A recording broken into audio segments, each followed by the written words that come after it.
The first thing you can do is to review your expenses. For most of us, our single biggest liability is likely to be our home loan. Home loan rates have gone up significantly over the last 1 to 2 years, and many of us who are already locked in at a lower interest rate may need to refinance soon, and it will be vital for us to actually look at our refinancing or repricing options so that we get the best interest rate deals that we are comfortable with without overpaying for what we don't need to. And then look at your food and transport. Food and transport on average have risen by about 6% over the last year.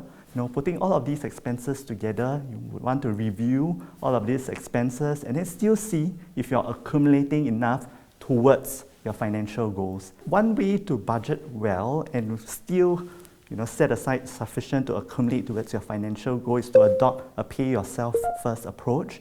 So when your income comes in per month, first set a standing instruction perhaps to automatically transfer your savings amount for that month to another bank account before you start spending down from the rest of your income. When it comes to your CPF or Central Provident Fund account, there are two things you can do. One, maximize the tax savings through your CPF. The other thing is to make your CPF savings work harder.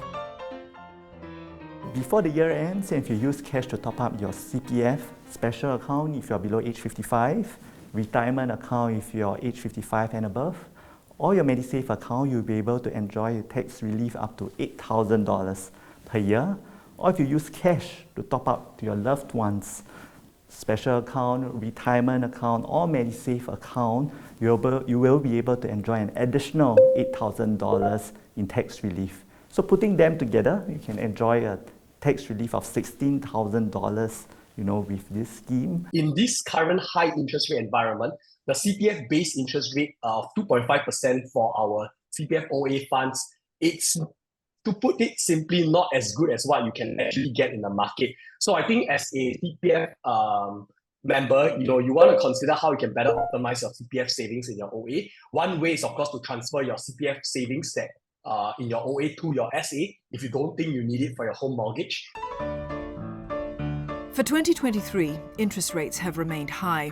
Here's how you can benefit from it.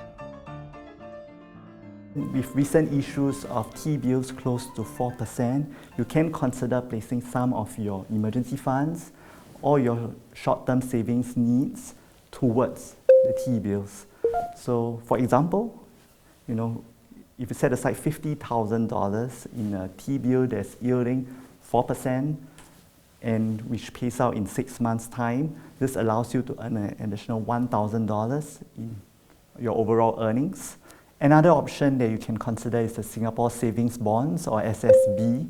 In the November issue of SSB, it will yield 3.32% a year over the next 10 years. So by placing $50,000 into the SSB, you would be able to get about $16,600 of earnings over 10 years.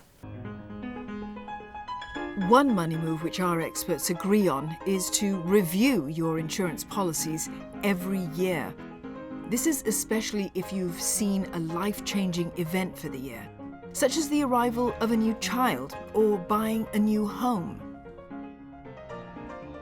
Another area to look at as well is your critical illness coverage.